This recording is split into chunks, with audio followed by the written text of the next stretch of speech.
We're doing spatchcock chicken. We're doing chicken in 45 minutes.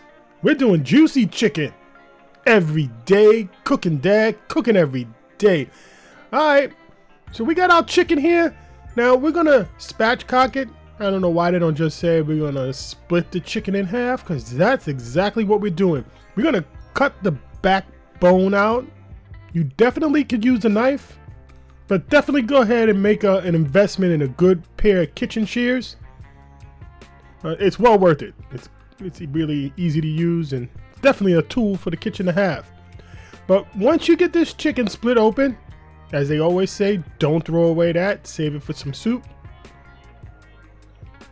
All right, so go ahead, flip the chicken over and give it a good push. You'll hear it pop, and now the chicken is flat. All right, so we're gonna flip this baby over, and now look what we got. Look at all the meat that is exposed. Now, normally that'd be an empty cavity.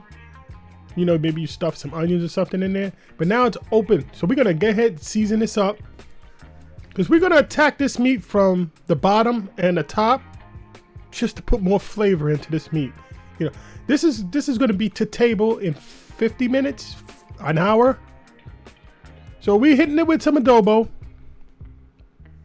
then some rosemary. Now I'll put a link to everything that I'm using down below, because this is definitely not a measurement meal. This is more like a little bit of this, a little bit of that. We're doing some buttery steakhouse by Kinder. You can get that from Walmart. It's whatever you like. You put in here whatever you like. Maybe you want to put some oregano, you know, Italian seasoning. That would be good. All right, so now when we can flip this over, I'm not going to flip it over to the board. I'm flipping it over to my cast iron pan. And I didn't get this on camera, but on the bottom we have some aromatics. We have lemon, onion, and celery. All that flavor is just going to go up through the meat. Go ahead, pin back your chicken wings. We don't want those flapping everywhere. Haha, that's a good joke. Flapping, get it? Wings flapping. Go ahead, dry off the meat, because you want this to crisp up. So get as dry as you can. And all the cracks, get everything. All right, now I should have taken this butter out a little sooner, but then again, hey guys, this is real talk. This is real deal. I literally just got home and started making this. It's only been sitting out about 10 minutes, that butter. But we're gonna go ahead and get that complete seasoning all mixed in. It'll work out. Probably could have put that in the microwave for a second. I'm hard-headed. All right, can you guess what we're gonna do with that? Yep, right under the skin. I said we're going to attack this from the top and the bottom. That's exactly what we're going to do. So go ahead. Get in there, rub that around. Guys, if you could hook me up with a quick little like right here, that'd be nice. Let's YouTube find us. All right, you know what? Let's talk some ideas out. Now, we got this chicken split open, right? Now, how many different ways could we handle this? We could split it open and we can salt and pepper it.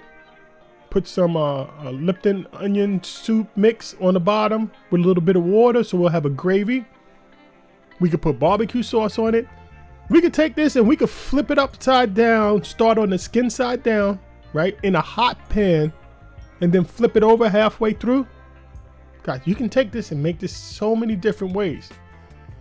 Just get creative. Get in that kitchen and, you know, just try it.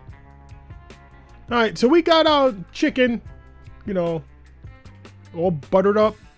So we're gonna now work on the skin. So we got our adobo. All right, make sure you get a little in the pan. That's on purpose, believe it or not. Little Kinder's buttery steakhouse. Just another layer of flavor. So let's review real quick. So we got the onions, we got the celery, we got the lemon. Nice little lemony flavor. Every time you take a bite here or over there, you're gonna get a little piece of lemon, some celery, aromatics. or we're going in with our salt. Then we got our butter underneath the skin. And now we flavored our skin. And now we're going in for a little color because we want this to be, you know, nice looking. In the oven, 400 degrees for 45 minutes or so. This is what you got. Now I did put a thermometer in there so I know exactly when every size chicken is a little bit different, but invest in a thermometer. At least you'll know exactly when to pull it out. And I pulled this at 175. And guys, this came out good. I mean, how often can you just take a piece of chicken, throw it in the oven, and have it ready in 40-45 minutes? All right, so we're gonna butcher this up. Now I'm gonna go ahead and let the music play. Most know how to cut up a chicken, but I'm just gonna leave this for those who are just learning how to cook. So go ahead and watch this. I'll be right back.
All right, guys, I'm back. That chicken is hot. I mean, you gotta have a little bit of hot hands to do this. But we did let that chicken sit for about 5 minutes, 7 minutes before we cut into it. Guys, and this is the best part: the chef's cut, the cook's cut. All right, here's our flyover. Juicy, wonderful chicken, guys. To the table, 50 minutes. It's juicy, it's wonderful, it's crunchy, it's lemony. It's good. You gotta do this one. So easy, so quick. Throw some potatoes in the air fryer and you got meat and potatoes. Every day, cooking, Dad. Cooking every single day.